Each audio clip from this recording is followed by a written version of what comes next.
Halo, apa kabar? Saatnya Anda menyimak berita Semarang bersama saya Freddy Cahya. Sejumlah berita menarik akan kami sajikan untuk Anda dan berikut 3 berita utama hari ini. Banjirop di Pelabuhan Tanjung Emas Semarang surut, aktivitas pelabuhan kembali berangsur normal.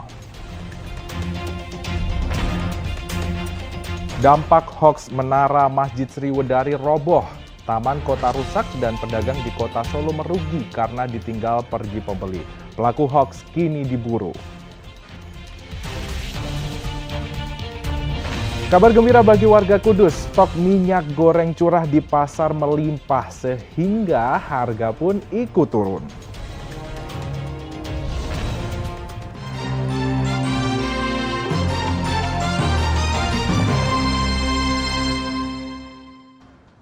Kita buka dari musibah banjirop di kawasan pesisir pantai utara Jawa Tengah. Banjirop di kawasan Pelabuhan Tanjung Mas Semarang sudah surut Senin siang. Aktivitas pelabuhan pun kembali normal seperti sedia kala. Meski demikian, genangan banjir masih tersisa di sejumlah titik. Suasana pintu masuk Pelabuhan Tanjung Mas, Semarang kembali terlihat normal Senin siang. Kendaraan dan karyawan pelabuhan tampak lebih leluasa keluar masuk pelabuhan. Setelah sepekan berlalu, banjirop di kawasan pelabuhan memang sudah surut, meski sisa genangan masih terlihat di sejumlah titik. Pada awal pekan ini, para karyawan membersihkan peralatan kerja yang terendam. Meski demikian, para karyawan tetap memarkir motor di area lebih tinggi karena kawasan pelabuhan masih tergenang. Hari Senin, Mbak, ini berarti baru makan hari ini tapi cuma masih bersih-bersih gitu? Iya, belum bisa aktivitas. Udah dari Jumat, Mas, bersih-bersih, Mas. Karena komponennya, produksinya itu basah semua, kena air. Ketinggian air yang di dalam kawasan itu masih berapa, Mbak? 30 sampai 30 cm? 50 cm. Masih 50 cm. Terus ini berarti belum bisa masuk ke sana ya, Mbak, untuk motor ya? Motornya masih diparkirkan di dataran tinggi. Dataran tinggi ya, Mbak ya. Mbak, ini Pak, itu apa sih, Mbak? Trauma nggak sih, Mbak, dengan kejadian minggu lalu? Trauma banget, Mas. Kayak masih teringat kejadian sebelum-sebelumnya. Motor rusak atau gimana, Mbak? Motor rusak sampai habis puluhan juta. Sementara mesin pompa air terus bekerja menyedot sisa genangan banjirop. Banjirop menerjang kawasan pelabuhan pada Senin 23 Mei lalu. Banjir menyebabkan aktivitas pelabuhan lumpuh karena pelabuhan tergenang. Selain karena gelombang pasang, banjirop dipicu jebolnya tanggul penahan air laut. Ali Mustaufirin melaporkan dari Kota Semarang.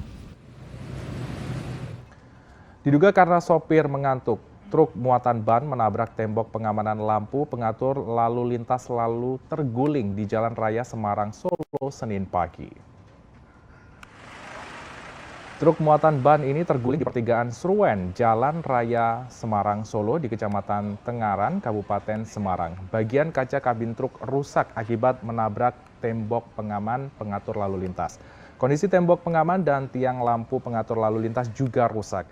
Kecelakaan terjadi saat truk melaju dari arah Semarang menuju Solo. Sopir mengaku dirinya mengantuk dan baru sadar saat di depannya tiba-tiba muncul sepeda motor yang hendak belok ke kanan. Seketika ia membanting setir ke kiri agar tidak menghantam sepeda motor sehingga tidak sampai jatuh korban jiwa. Ngantuk. Oh, tadi. Cuman saya masih ingat tuh kayak ada motor dibawa ibu-ibu. Dia ambil kiri, tapi dia mau belok ke kanan. Tahu sendiri kan ibu-ibu kalau misalnya udah belok ya udah langsung kanan, hajar buang kiri ya. Tapi kondisi saat itu kaget atau pas sebenarnya ngantuk atau kondisi sadar waktu ada kendaraan itu? Ya agak sedikit ngantuk, matanya udah ada gimana itu. Cuman pas piar gitu kan saya kan kaget langsung. Oh, pas terbangun ada motor lewat itu? Nggak ada untungnya. Jadi seperti Mas, sempat tidur berapa sebelum lampu merah itu Mas atau apa? Udah tidur saya. Tadi tuh berangkat dari yang Buangan Salatiga. Itu ada bundaran tuh. Saya tidur di situ. Kepanikan mewarnai Car Free Day di kota Solo. Pengunjung berhamburan karena mendengar kabar menara Masjid Sriwedari goyang seperti akan roboh. Wali Kota Solo memastikan kabar itu adalah hoax sehingga akan mencari penyebar hoax tersebut. Warga yang tengah menikmati suasana Car Free Day di kota Solo seketika panik Minggu pagi. Dari video amatir, mereka berhamburan menyelamatkan diri menjauhi Masjid Sriwedari. Sejumlah orang tua bergegas menggendong anak mereka ke tempat aman. Kepanikan terjadi setelah warga mendengar kabar menara Masjid Sriwedari tampak goyang seperti mau roboh. Petugas berupaya menenangkan warga dengan menyatakan bahwa menara masjid tetap kokoh. Akhirnya suasana kembali normal dan warga kembali menikmati Car Free Day. Wali Kota Solo Gibran Rakabuming Raka memastikan kabar menara masjid roboh itu adalah hoaks. Namun dampak kepanikan warga membuat taman kota rusak terinjak-injak dan pedagang merugi ditinggal pergi pembeli. Karena itu Gibran bekerja sama dengan polisi akan mencari penyebar hoaks tersebut. Ke pedagang-pedagang yang berubah ke injek-injek tadi, jangan gitu ya. Ini nanti bakal nyari orang yang pertama kali nyebar. Ya coba boleh ono.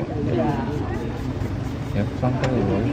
Oh apa belum tahu dulu awan mungkin ya. Pertama kali neng CFD kok awan. Bisa jadi tuh. Ya, bisa jadi tuh. Iya dulu awan kaget. Awannya melaku kira. Tapi wes ngerusak taman juga pas kekacauan tadi. Ngerusak taman, ngerusak gerobak. Pelaksanaan Car Free Day pada hari Minggu di Jalan Slamet Riyadi Solo kembali dibuka beberapa pekan terakhir setelah sempat ditutup selama pandemi. Heri Prasetyo melaporkan dari Kota Solo. Warga desa Gunung Gajah Bayat di Kabupaten Klaten menyegel sebuah tower seluler karena dianggap membahayakan keselamatan warga. Warga menolak perpanjangan izin tower tersebut. Sejumlah warga Gunung Gajah Bayat, Klaten ini berunjuk rasa menolak perpanjangan izin menara operator seluler setinggi 70 meter yang sudah berdiri sejak tahun 2010 di lingkungan tempat tinggal mereka. Warga menyegel menara dan membentangkan spanduk berisi tuntutan agar segera dibongkar karena selama ini dinilai membahayakan keselamatan warga, terutama saat cuaca buruk. Apalagi izin pendirian menara operator seluler tersebut selama 11 tahun sudah berakhir. Ini kan perpanjang kontrak udah habis, nggak ada ini solusinya mau perpanjang apa bongkar saya nggak tahu, tapi minta warga itu bongkar. Lah, saya termasuk terdampak tower ini karena saya itu dekat dengan tower. Kan kalau ada petir otomatis rumah saya yang kena, kan terlalu dekat. Lampu itu bisa mati semua. Yang kedua angin. Kalau angin itu kayak di sini tuh kayak bunyi helikopter itu loh. Nah, kalau saya ada angin hujan itu saya ngungsi di tetangga sana. Otomatis Thomas, angin kencang ya takutnya roboh rumah. Kepala Desa Gunung Gajah berjanji akan memediasi keinginan warga dengan instansi terkait. Dari kami sebenarnya untuk diselesaikan secara musyawarah. Musyawarah antara pihak masyarakat yang terdampak dengan PT TBS sama pemilik lahan untuk penyelesaian secara mediasi secara baik-baik.